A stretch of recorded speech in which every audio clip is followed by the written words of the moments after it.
We are going to start the recording now. So thank you everyone for joining us today for our fourth remote outreach session. So I can't believe that we've already done 3 others of these. So we started doing these sessions for rural extension staff and for interested extension staff sort of when we all started to go into lockdown during COVID-19. So some of us are back in our workplaces now and others are still at home. But I think that the information for these sessions is still really relevant, especially as we move to sort of a more online world. And that's why I think today's topic will be really interesting for everyone. So we're going to be learning about how to be social with media and talk about social media and engagement. This is sort of a beginner type of course. None of us are really experts at this. Well, maybe some of us are experts at this, and if you are, then please feel free to chime in with some advice. But I think for a lot of us, we work in the extension world and do outreach, and then we also kind of end up being the social media gurus and making posts and things like that. And it's kind of hard to know where to even start sometimes with this. So I think that today's session will be really helpful.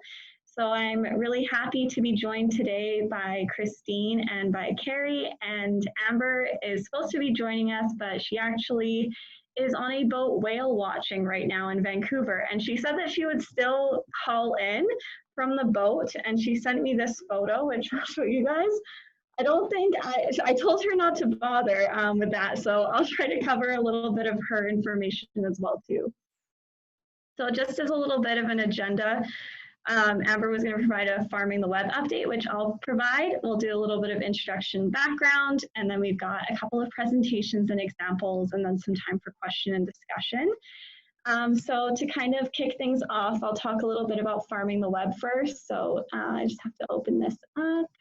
Sorry, everyone. I'm pretty jealous of Amber right now also that she's whale watching. It sounds kind of cool. So Farming the Web is a project that has been put together by the Alberta Forage Industry Network. And this is kind of the online marketplace that we've all been waiting for. You will see that it is coming out tomorrow. And Christine was saying how July 31st, that sounds so far away, the end of July, but that is tomorrow. So we are already at the end of July. And I'm excited to see how this website functions. So basically, this will be replacing the hay and forage listings that we had on the Roping the Web website.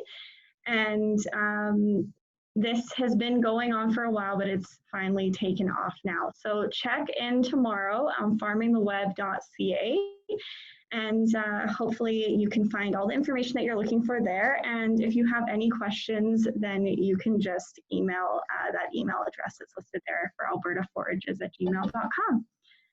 So with that, I'm just going to get started with the rest of the presentation here. I can switch back over. There we go. So doing extension in a global pandemic, we have been dealing with this for a few months now with how we can continue to engage with people when we aren't in person. And also, I think building on some of the engagement that we've done in the past. So our previous webinars that we've done have been on working from home, working in a remote team, some online engagement and video editing. And if you were in the last session where we did talk about creating your own video content, we talked a lot about sharing that content once you create it and making sure that it gets seen. And so I think that it's really important that we do have social media to use as a tool to market what we create and to connect with our audience even further. So I'm really excited to see some of the things that come out of the sessions that we've had, including some of these video field tours. So hopefully I can find it on all of your Facebook pages after that. So we're just going to start with a little bit of a quick poll here, just to kind of see where we all are at before the session here. So Christine, I'll get you to launch the first question there. So these questions are being asked for your organization standpoint, not like your personal use, but if you do use these personally, that's fine too. And then any others that you're using, feel free to put into the chat as well. So which ones you're currently using or that your organization uses. So even if you're not the person that posts as well, what kind of content you're using.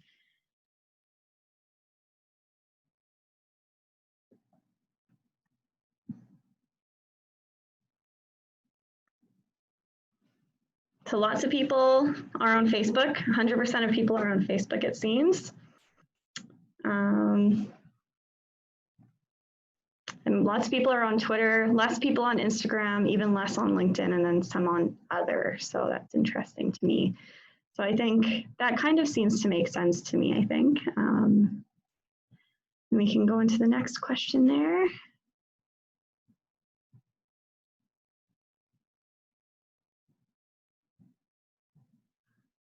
Oh, hang on. Yeah, if you have those others that you're using, definitely post them into the chat there. And then how often are you posting? Are you posting a few times a day, once a week, a few times a week, once a week, other?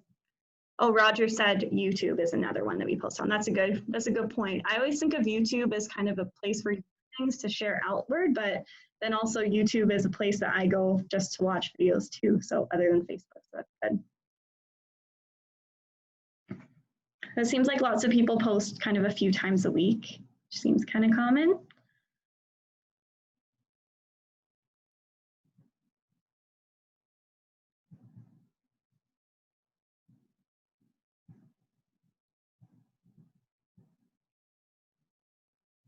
All right.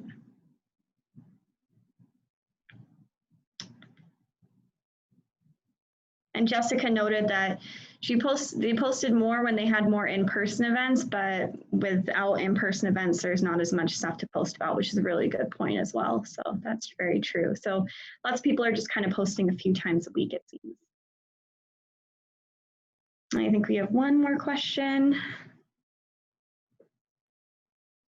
And so how comfortable do you feel posting on social media? Do you feel like you know what to do and kind of what stuff to post, or are you kind of feeling like, yeah, I don't like it when I post things on there, or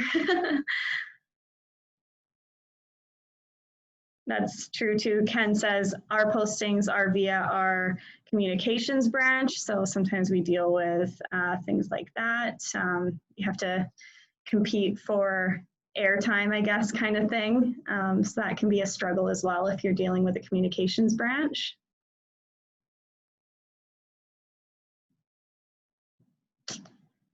All right. So most people feel comfortable, 63%, but yeah, we kind of aren't all completely there yet.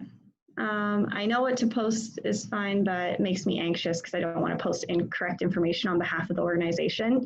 That's definitely a challenge too. I know it's like you might post something and then you keep checking to see if there's comments. It can be kind of stressful. So yeah, social media can be a blessing and also a curse at the same time sometimes. So yeah.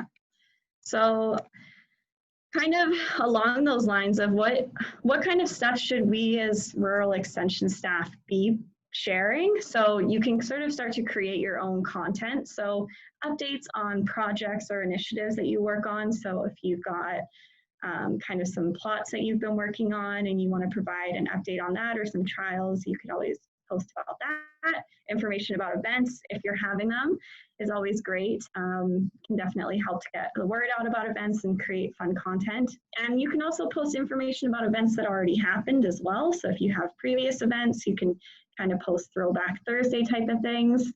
Videos that you've created. So if you're doing those virtual field tours, you can post on those.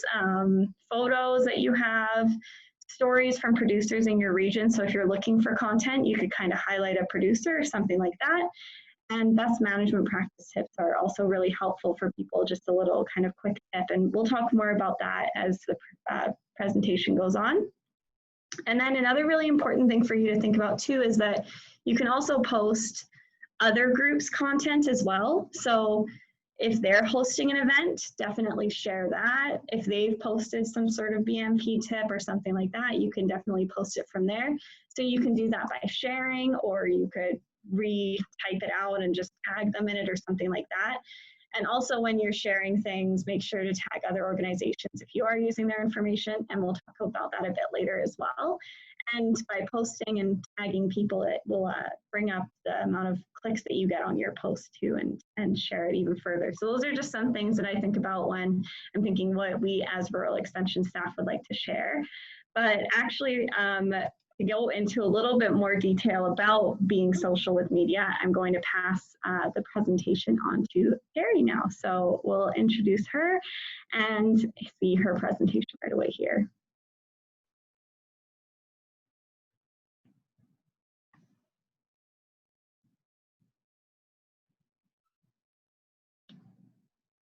Okay, does that work? Yeah, you're good to go.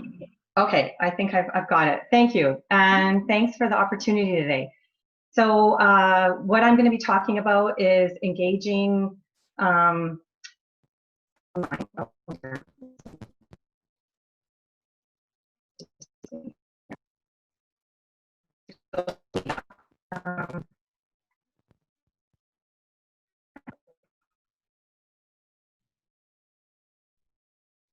sorry, I'm not getting my PowerPoint up, and I don't know how to advance it. We can see yours here. I don't know if it's working. You might have to. Okay. I'm really sorry about this. Okay. You might have to click on the screen. I know it happened for me. It was weird. Yeah. Okay. Maybe that's what it is. It was working before. Sorry about this. Oh. Is the so I should talk about so it's really important sharing experiences, and so and if you in the process and social steps, and then a little bit about the mistake you do, and a few examples of what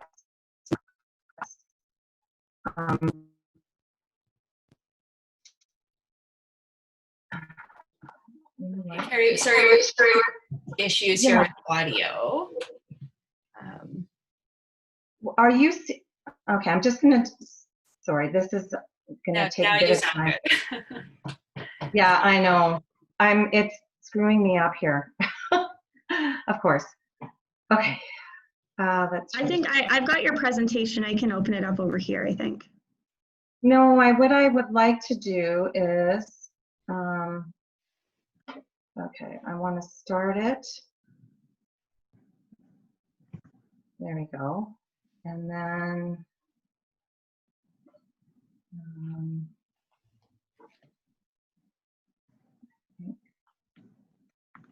okay. And it might work better if you turn your webcam off there too. Yeah, is that okay? Yeah, that's fine, yeah. Yeah.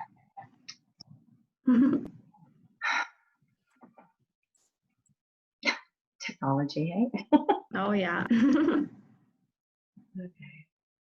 Okay, so we've got the outline, and then share.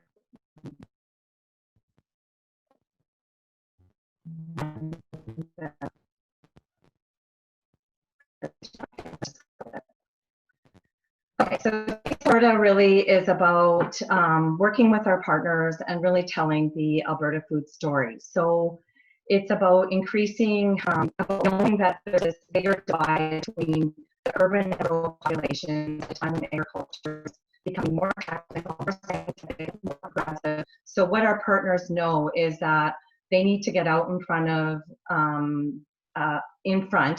the consumers, their audiences, to tell their story. And so we do that mostly right now, of course, through social media and digitally. Just like the rest of you that are, with the pandemic, we've had to give up a lot of the events that we're doing and switch more to a digital focus. So the sharing of information is more important. So Taste Alberta has been around basically since 2010. And our online presence really started with the Edmonton Journal and Calgary Herald, and it was with and we're also at Twitter. So 2010, Twitter really wasn't like, it really had an uptake. There wasn't a lot of people on Twitter just in 2009 and before that, but in 2010, Twitter really exploded. So we were one of the first ones to, yeah, I guess maybe not the first ones, but we started in there, started in Twitter and kind of learned as we go in terms of social media, and we did that through Twitter. So then, so what I'm talking about today, I guess in the next 20 minutes to 30 minutes, is about engaging. So how do you do that? And so very simply, what we do is, first step is to listen and learn, is to find out what that they want to hear, what are they engaging in, and really listen to and explore what interests are. And then the second step is use what you've learned to guide and engage. So that's mostly what I'm going to talk about, is how you do that today. In terms of listening and learning, these are some of the things that Taste Alberta uses. So there's media analytics in terms of, you know, how many people are viewing your information, likes, follows, that kind of stuff. And that's, I mean, you can get that directly on the sites. There's all kinds of analytics, and analytics lately certainly have improved. There's sentiment you can look at. It's like, are the comments positive, negative, or neutral? You can do focus groups and conversations with social media influencers. And then, of course, there's surveys. So I'll just quickly go through a few examples of that. In 2013, Taste Alberta commissioned a benchmark report.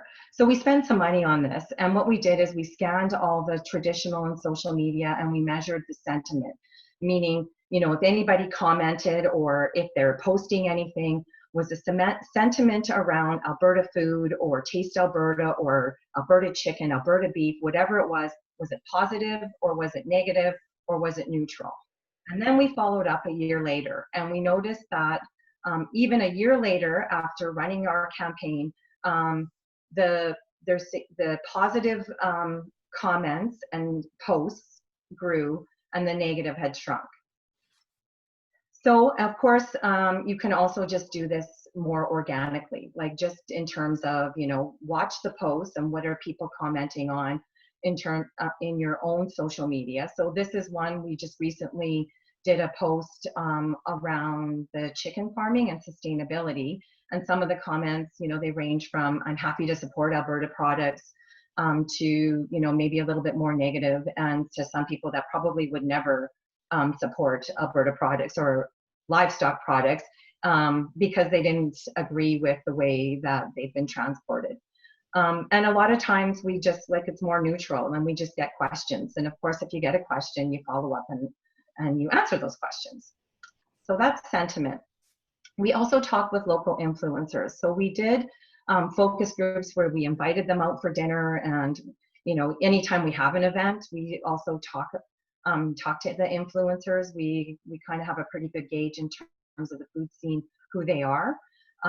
So we just talk with them, find out, you know, in terms of trends, what's trendy, what works for them, what are they finding that people are interested in right now, you know, what would really help in terms of information that, you know, Taste Alberta can put out there and help guide the conversations.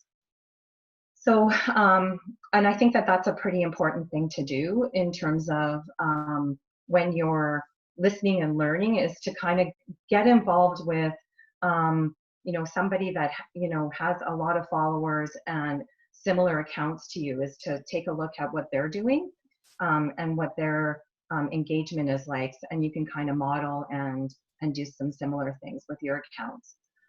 We also recently just did a survey. So again, I mean, this is more on the costly side of things, of like getting to know who your audience is. But this gave us a lot of information about what kinds of things do people want to know about when it comes to Alberta farming and food. And based on that, we were able to then pull together 7 different kinds of audiences, or what we call food tribes. So there's the people that are just interested in, does it taste good? There's others that are more like, is it convenient? Some are interested in the more healthy and health type information. Some want to know like the food safety, or is it free from hormones, antibiotics, pesticides. Some are like the easy eaters, are the ones that we said that they just they don't really think about it at all. Actually, they just eat food. The food ethicists are the ones that are interested in animal welfare, the environment, that kind of thing. And then the social sharer. So the social sharer are like, they're like all of the above, as long as like a celebrity or a big influencer has commented on it.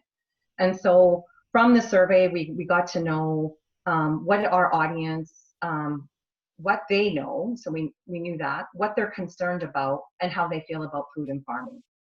And we also did a little bit of probing in terms of how important are claims, who are credible sources of information.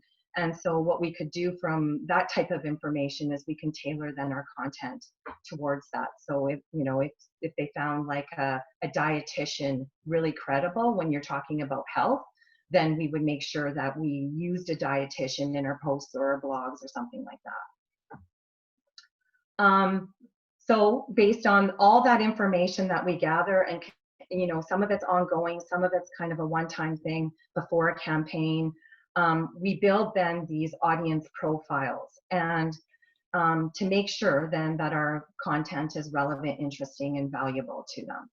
So basically, Taste Alberta right now is running a campaign that targets 3 audiences, and that being the health chooser that is looking for a balanced lifestyle, fitness. They eat food for sports performance, or because they're looking for some kind of physical aspect to that, return to what they're eating. Either they're dieting or they're looking for more protein or things like that. We also know that the health choosers read labels and they look for that certification. So that's important to them. The Free From group is the food safety. Again, that's the first priority, that the food is safe to eat. And there's a strong emphasis in this group in terms of the food inspection standards. They want to know what they are, and they want information about that as well. And then the food ethicists, we know that they pay attention to the environmental and the social impact. They're also the group that's really interested in the locally grown, the Alberta, kind of that made in Alberta kind of labeling, and sustainability is really important to them. So from that, we build content. So content then builds the content that we build goes into the videos that we produce, the blogs that we write, the stories, that kind of thing, as well as the posts. But I would say a lot of it is more about this, is about the blogs and the web content. So, and these are the things that if you make a post in terms of social media, you're linking back often, or we're linking back often to something that we've got on our website or in a blog. So some tips there that we like to follow is, make sure it's visually appealing. Photos are important to what you're talking about. Don't make it too long. People don't want to read more than 2 to 4 minutes. Give credit and acknowledge the input. So if you if you've used some information from somebody's social feed, you can easily do that little @ with their name, like you can acknowledge in that way, or you can link to websites. And no matter how small or how minor, make sure you give that acknowledgement.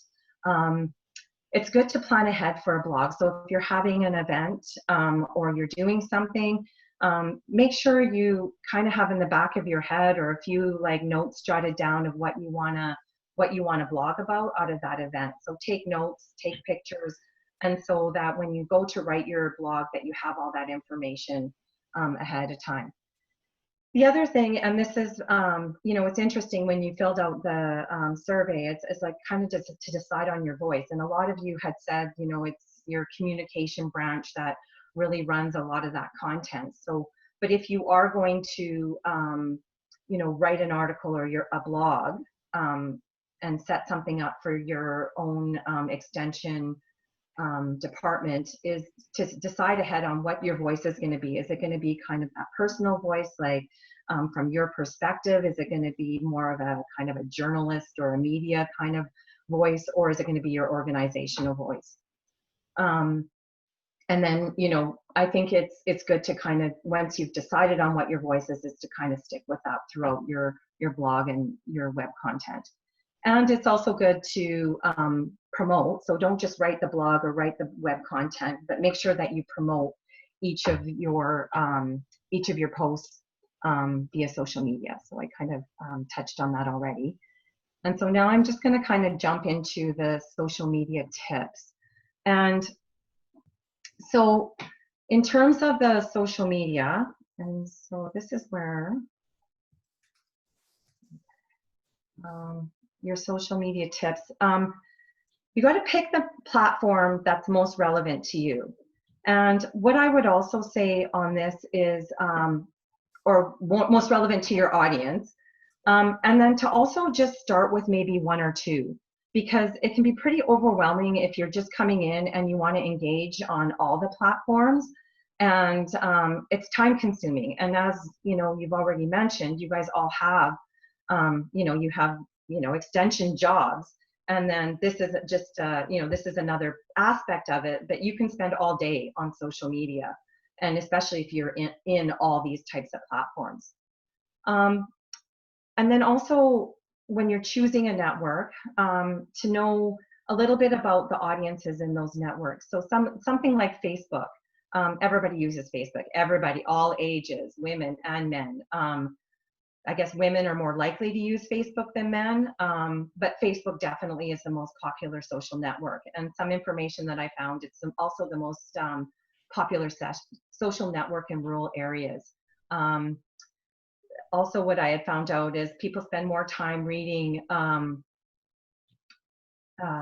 in the morning than at night. So if you're going to have more serious content, it's good to post it in the morning, where people are more likely to read something. So if you've got, a link to a blog or an article on, that you want them to get more in-depth information, and, post that in the morning.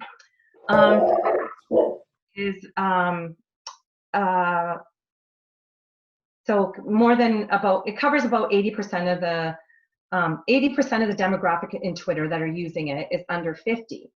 I thought that was kind of interesting. And it also tends to skew higher male than female. Instagram is the Generation Z is the largest demographic. So those are the 18 to 29 on Instagram. But this generation also says they use Snapchat. So that's a very close second. Instagram tends to be more popular with women. In my experience with Taste Alberta, we find comments and likes from the farming and rural community on all of our platforms, which is Instagram, Facebook, and Twitter. I also find that Twitter can be more political or maybe more critical of the post. I find that there's more trolls on Facebook, meaning like just people in there just trying to they'll comment on something that's not really even relevant, but they're just trying to be very dramatic, I guess, or anyways. And then Instagram is popular for the posts without links. So if you unless you have 10,000 followers on Instagram, which we don't, I don't think any of us really do. It's hard to get 10,000 followers. You can't link directly in the post. You have to go link in our bio, right? So a lot of people don't take that extra step. So Instagram is, if you're going to do something with a link, maybe Twitter or Facebook is a little bit better in terms of your content. The second tip that I have for you is to write an engaging profile. So a lot of people kind of skip this step, but I encourage you to make sure that you identify in your profile who you are, what is your account about, use searchable keywords, link to your website and your blog, and also if you're in Instagram, to pin some posts as highlights, because some people, when they're looking at your profile, they'll then go into some of those highlights and they'll go back. And so that's a nice way. So those are your stories in Instagram. So if you go back, some people will go back and they'll look at kind of old posts, and it's a nice way to get information out there without reposting all the time.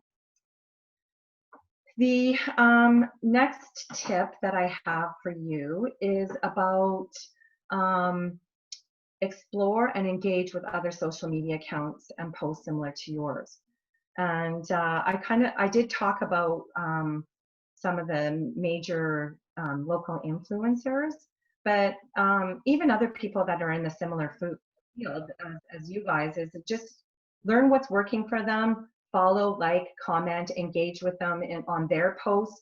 They'll be more likely to engage with you on your posts. And then also it's a good way to find out who you can partner with on contests or online events. So you see like a lot of people doing contests where they might have a giveaway, or they might have you know, like tickets to an event if you were able to do events still. Recently we partnered with AMA in a Facebook group on their backyard barbecue, and we're finding there's really great engagement that we're getting out of just partnering with someone like AMA. So the Alberta Motor Association, that really has nothing to do with food, except for they reached out to us and said, we want to create this backyard barbecue group.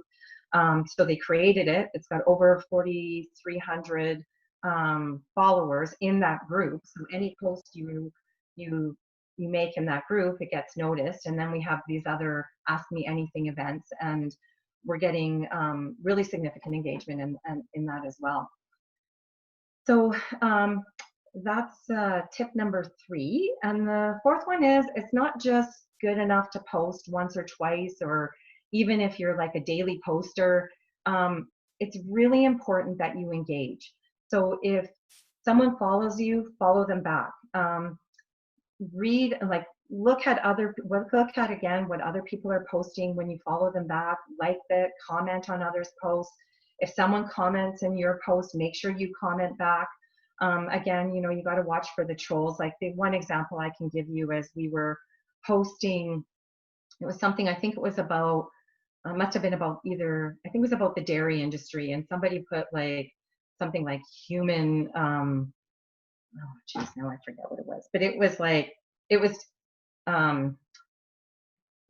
something against kind of the CFO aspect, and it was just really inappropriate. So once you do find something that's inappropriate, doesn't apply, way offside, just delete it, hide it, block them if they keep doing it, that kind of thing. But otherwise, like, I'm not suggesting that you comment on those kinds of things. It's like, those are best to just ignore and delete.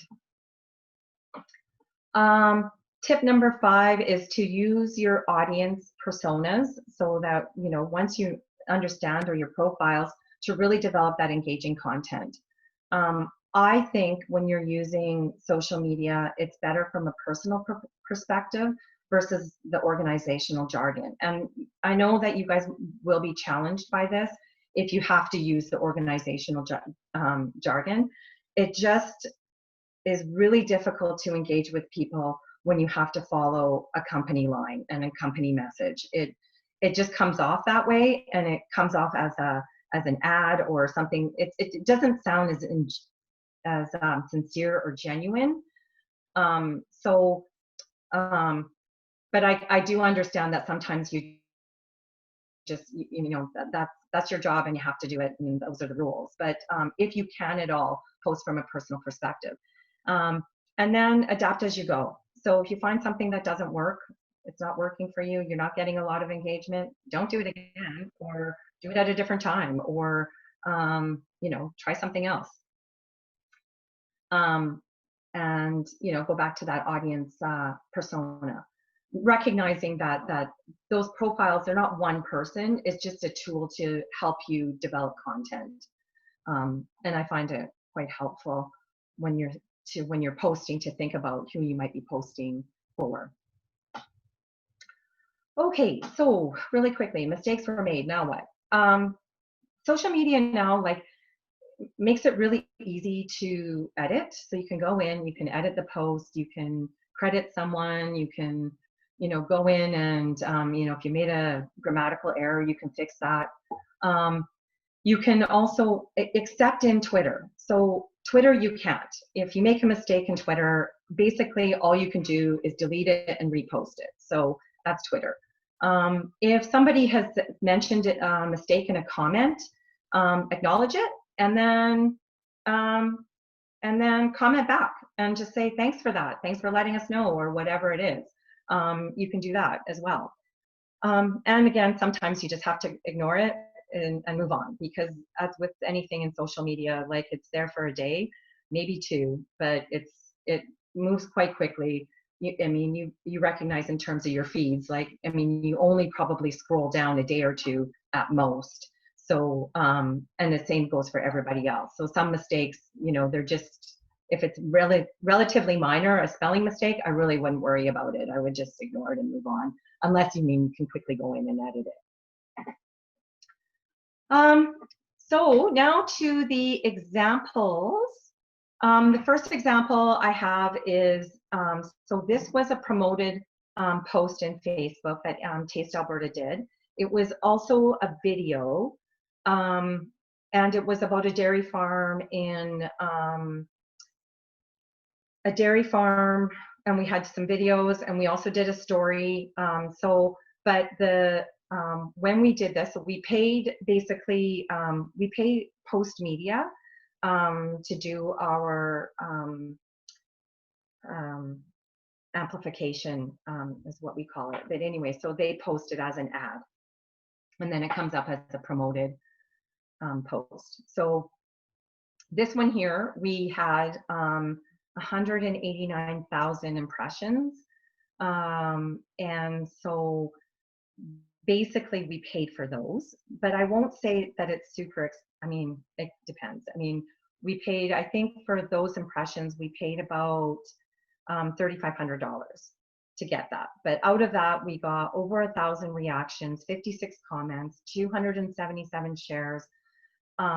Over 6,000 people clicked on it to learn more, which took them back to our website, where the actual story was, or where it took you to the video and showed them and played the video, which took us to an engagement rate of 5.22%. And this is, usually for this type of amplification in the food industry, you can expect to see about 1.67% engagement. And Taste Alberta has always ranged between 3 and maybe 5.5% in terms of engagement. So this is really quite high in terms of engagement. We're quite happy with this. The second example that we have is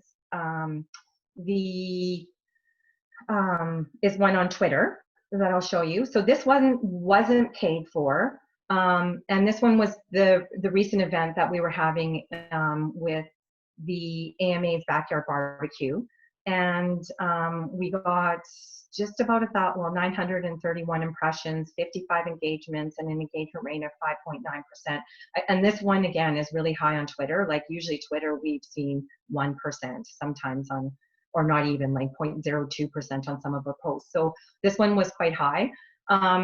But one of the things I wanted to point out in this is that we also, in this, we tagged Alberta Chicken. Food First is Emily Mardell, a registered dietitian who's got a pretty big social influencer. So is Chef Leanna Robrecht, again, big influencer. So they would have taken this post, retweeted it, liked it, shared it, that kind of thing. So which ups your engagement as soon as you can do stuff like that. What this one maybe is missing is some hashtags. I just ran out of room, and so I didn't put any hashtags in this one, but it definitely is missing those hashtags. In terms of Instagram, we had this week, so those are, I didn't put the top 3. So this week we had 4 posts. We had 2,000 impressions, 31 interactions, 30 profile visits, and 1 website click.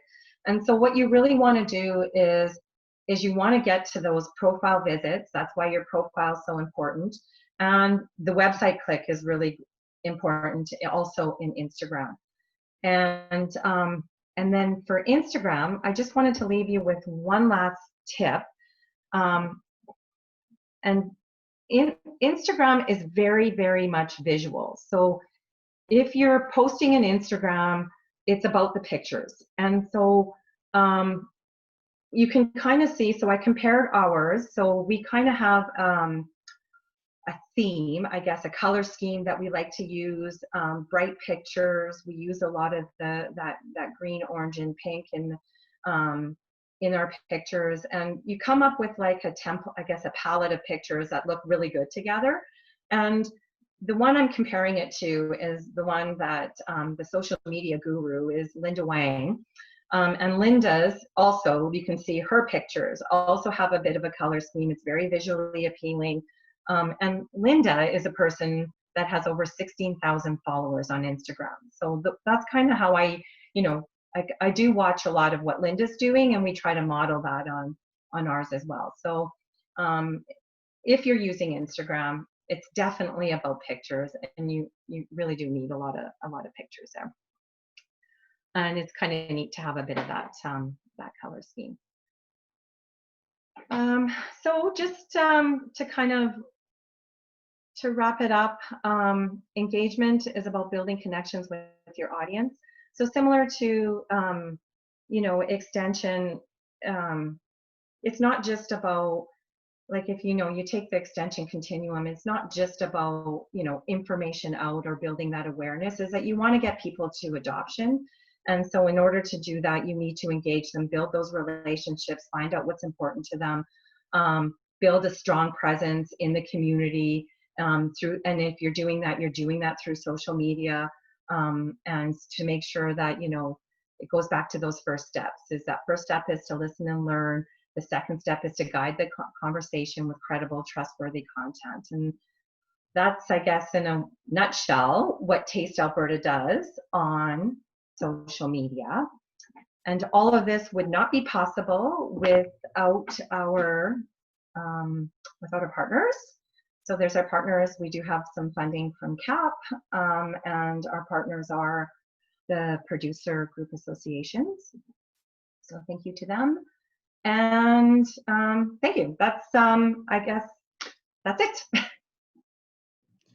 Awesome. Thank you so much. We've got a couple of questions here in the chat, so maybe I'll go over to those there. So the first question was, is that survey that you guys did, are we able to download it anywhere, or is it shared anywhere? Yeah, so the survey isn't shareable. But I mean, if you send me an email, it's carrie.celine@tastealberta.ca, and I can share with you either am I still sharing my screen? Sorry. I just turned it off there. Oh, good, thanks. So you can either, just send me an email. I'll put my email in the chat, and and then I'll send you the survey. It's really long, and it's got a lot of, I guess, it's not confidential information. It's just information that the producer group and we paid for. So we're just careful who we share with. For sure, for sure. Well, thank you so much. Ken had a question about, do you think that there is a better or a preferred voice? So you kind of talked about using a personal voice or having a media voice or a organization voice. Is there one that people seem to engage with better? Yeah, so yes, definitely it's the personal voice, or if you're using a media type journalistic kind of voice, to make it as much as personal as you can, and to put in your experiences, because then you're really speaking from kind of like, in terms of social media, it's really about your credibility. So and you as a person, right? So I mean, and then, yeah, so I would say the personal one. Taste Alberta had tried more the kind of the organizational messages. So sometimes we do kind of get caught up in the industry jargon. So we'll start talking, you know, I mean, the last article is a really excellent example that we did on sustainability of chicken, and, you know, talking about reducing carbon footprint. And it can really be really easy getting caught up in, you know, how they do that in the chicken industry. Consumers aren't interested in that, right? So we just had to take it back. What are the highlights? Yes, they've reduced their carbon footprint. That's pretty much what they're interested in. And then, yeah, and so, and, you know, we kind of will often use phrases like, we know you're interested in, you've commented before, here's something that you might like as well. So those kinds of, yeah. Okay, that's awesome. That's very interesting. And then Fallon has asked, what is the best way to bump content on Facebook? So to kind of encourage, I guess, people to engage. Yeah, you can do like the, on Facebook, like you can boost your post, Mm-hmm. and then, but don't just boost it to everybody. Narrow down that audience again to the interests of your audience. So we narrow our audience down. We really try to do it just Albertans. And then those interested in local food, in health, in food safety, in farming, those kinds of things. You can't get too, you can't get too specific in terms of those interests. But yeah, that's the easiest way to boost your post. Another easy way is to tag someone that has a lot of engagement on their social. So if you tag them, they're likely then to retweet it, like it, say something about it, or repost it, I guess. And that's another way to get lots of engagement, is when they do something like that. Definitely, yeah. I know one tip that helped me when I was running a social media page for a small organization in a smaller community is that I actually joined the kind of community groups. So if there's like a community events page or something like that, probably want to steer clear of maybe like the rant and rave type of Facebook pages. But if you're in those groups, you can kind of share your events and things like that into there as well. And I know that that can really help. And then, yeah, partnering with, especially if you're a local group, partnering with some of your other local organizations. So if your town or something like that has a Facebook page, getting them to promote posting on there too can really help. So it just takes even just messaging them once and kind of telling them, hey, I'm new at this and I'm posting some things. Would you mind sharing them if I send them to you? And building those connections really goes a long way, and you get to share their content as well. So that can help. Yeah, and definitely, and you know, and sometimes like, don't be afraid of those groups that are a little bit more, I guess, ranting-ish. It's just because you learn a lot from them as well by joining them. Yeah, and in terms of social influencers, some of them, especially in the food industry, like the bloggers and stuff like that, are kind of now that's their profession. So now they want to be paid. And some of the industry associations, and Taste Alberta has done it before as well, we have paid them honorariums. Some, you know, some are asking for a lot, not a lot. I mean, I don't know what a lot is, but some are asking for, a couple $100 or up to $1,000. Some are just asking for recognition, return recognition. But yeah, it's become a bit of a, there's become a bit of a market or a job in that as well, in terms of the social media influencers. For sure. So I think what we'll do now is I'm going to pass it over to Christine to kind of give an example.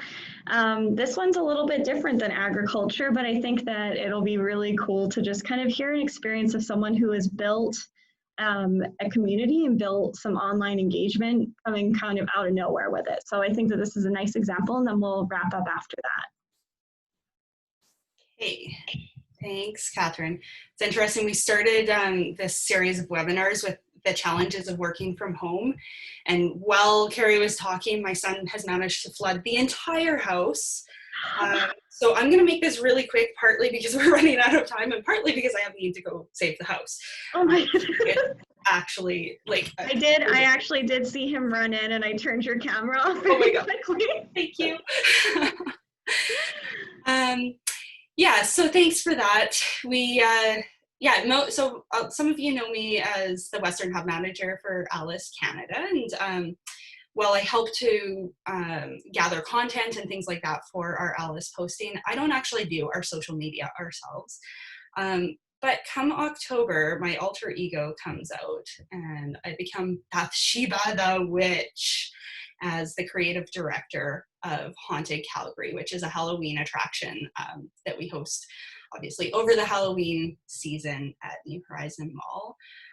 We are kind of a social enterprise model, so it's a little bit different than a typical business. Our goal is to improve arts and culture in Calgary, but also to provide job skills training, things like basic construction skills to anybody who wants to learn, and especially to underprivileged sort of demographics and to youth.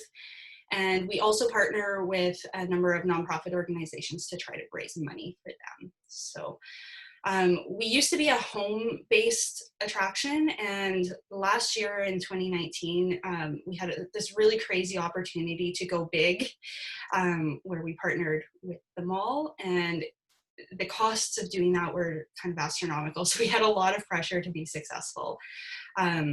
We created a bunch of metrics that we said, would get us to success. And because our budget was so limited, especially for marketing, 99% of our marketing effort was put into social media. And as creative director, that basically just means I do everything. And that included running our social media pages. So you took a biologist and all of a sudden I had to become like a social media expert overnight.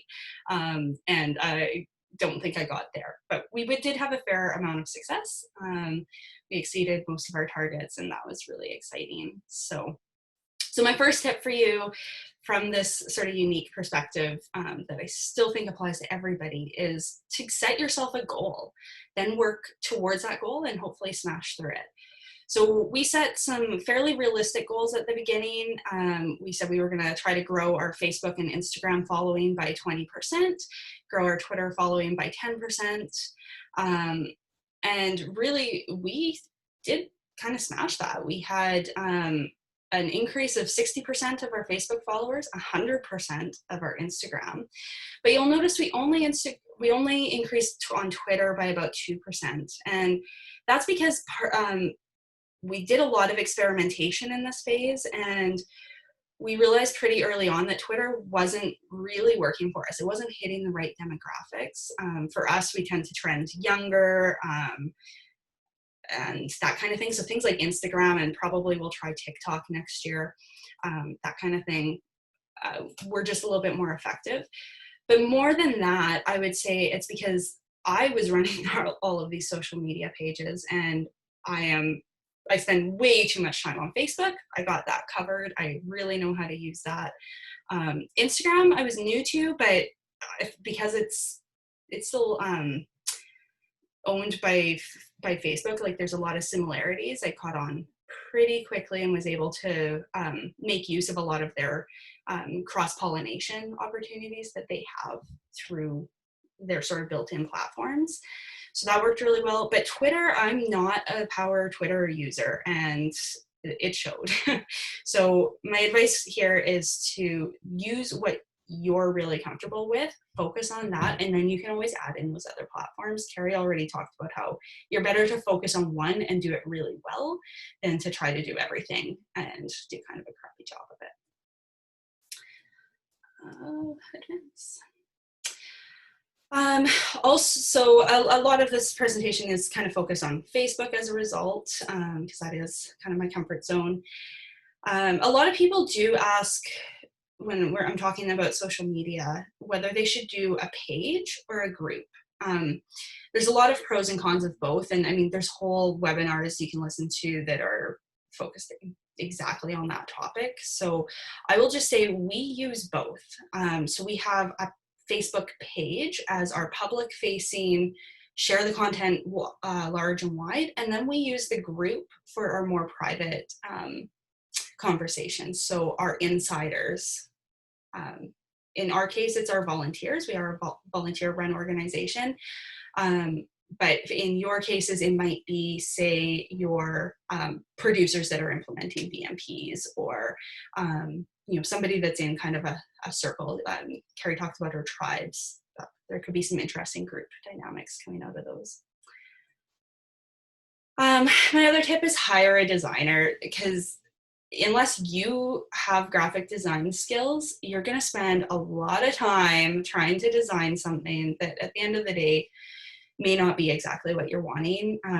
So there's lots of great tools. We've talked in the past about things like Canva and stuff that you can do lots of quick, simple social media posts on. But if you're doing something that's like a really important post, I would definitely recommend hiring a designer. Here's like, I actually didn't design this one, but a non-designer did, compared to our ones that were designed by a designer. She actually did these pro bono for us, so shout out to Red Dahlia Designs, thank you. But if we were to pay her, we could have gotten these for about $60 each. Would have been pretty easy.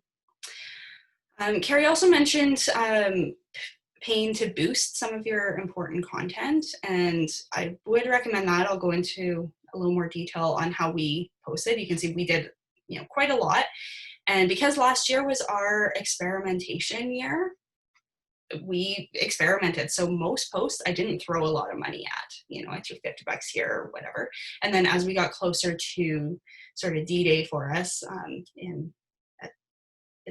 as we were about to open, that's when I started ramping up our content.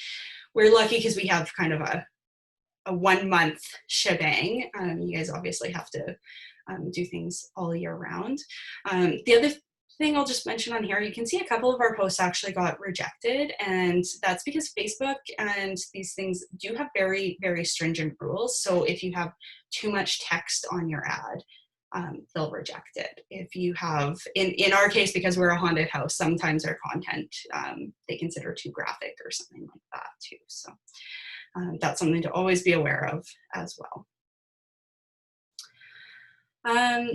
Yeah, so we ended up spending in total a little over $3,000 on our Facebook and Instagram ads, and we spent a little under $1,000 on hiring a professional to do Google ads for us. That made up about 10% of our overall budget, and of our marketing budget, social media was 36%. And realistically, it's actually much higher than that, because I kind of included some printable materials and things like that in that maybe aren't. So we spent a fair amount last year just because it was such a big thing, but most of our benefit actually was from organic postings. So boost your content selectively and work on that organic reach first. So a lot of those tips that Carrie gave, like tagging people who have similar interests and that kind of thing, will actually get you much further than paid ads. The way the algorithms work, they actually take into consideration people who are commenting on your page, liking your page, and that kind of thing, much more than even paid ads, which is interesting. But if you are going to do any paid ads, you do definitely want to target your audience, like Carrie was saying. So you can see I had a couple different audiences that I was playing around with. Our catch was, pretty broad compared to probably some of the things that different extension organizations are wanting to do.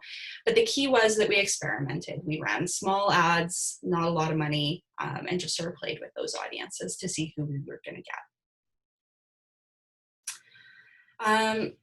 So striving for that organic reach, there's lots of ways you can do that. Like in your content, you can create opportunities that people want to tag their friend, whether that's through a contest or through interesting content, that kind of thing. Asking them a question. So Carrie talked about that personal voice and engaging and saying, hey, we heard that you're interested in those kinds of that kind of language can really make a big difference in how much people engage with your content, because they feel like it's a conversation as opposed to somebody sort of talking at them. You know, and then the more your content can be shareable, so really useful information tends to be shareable. Think about your own experience. You know, what are the kinds of things that you would want to pass on to your friends? That's probably what your followers are going to do as well. We're kind of lucky because we get to be kind of like the fun and frivolous organization, so we can share some silly memes and things like that. But every now and then, even very simple content can just help to boost you up in those algorithms just by getting some more engagement. So they can be useful as long as they're not overdone. The other thing that I discovered last year is that Facebook has an invite to like option. So if you go to one of your posts that has some likes on it and you hover over everybody who's liked on it, it'll give you kind of that list. You can click on it and it'll give you the list of everybody who's liked it. And you can see whether so they've liked your post, but do they like your page? If they haven't, it'll give you an option to invite them, and you can actually just sort of click that. We actually increased our followers quite a bit that way, because that's somebody who's already kind of indicated interest in your content, but they haven't necessarily taken that next step of that ladder of engagement to follow you. They've maybe liked it because a friend shared it or something like that. So really simple, really quick, and really easy. Also along those lines of engaging others and their networks, engage the people that are already part of your network and make posts in such a way that they really want to share and that you can leverage their network. So for us, that often meant, you know, taking photos of them. You know, these are obviously in-person events, but we have,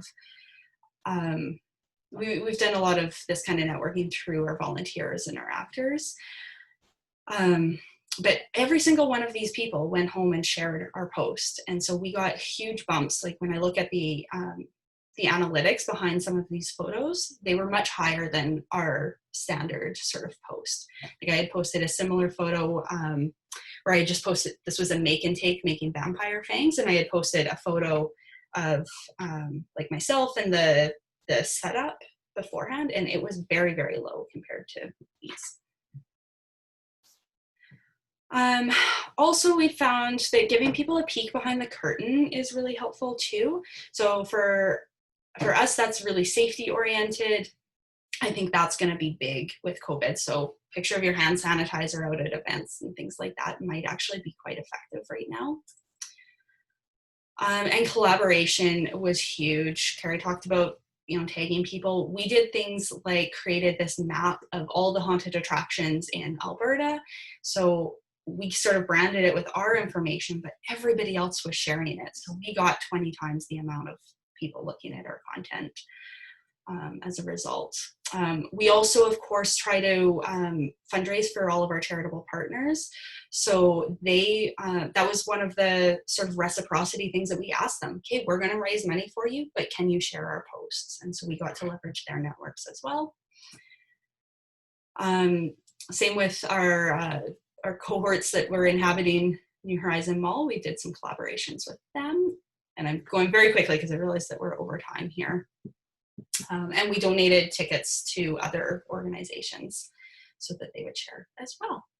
And then your reviews on all the social media pages are a really great place to build some of that engagement too. Make sure you comment on every review, even if it's a negative review.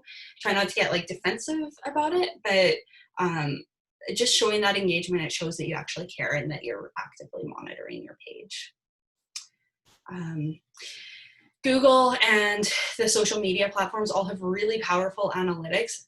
Play around in the background because that data can be really fascinating. You can see things like how people are searching for you, whether they're using mobile devices or computers, because that can be a big difference in how you post content. You can see search terms, where they're searching from, all of that kind of thing. So I'll leave it there, but thanks for letting me share the experience. Thank you so much. That is so cool. I think that's it's a fun way to do an example of this. So, and thank you also to Carrie for your examples too. So hopefully we have a little bit more of some more tools and tips to use. And we'll also send this presentation out and make one of those one pagers as well. So hopefully you weren't scrambling down notes there or anything like that.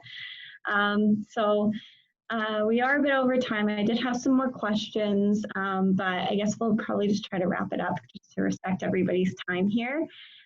So just some updates just from my end as well about CAP. So that producer program is still open for the Environmental Stewardship and Climate Change producer program. So I just want to encourage anyone that has been working with applicants on that to get their applications in, as we are starting to near the end of the budget. So I just want to give everyone a heads up on that. Get your applications in for that. And then moving forward with these sessions, we are really enjoying hosting these and we would love to host some more. So please provide some feedback on what you'd like to see in the future.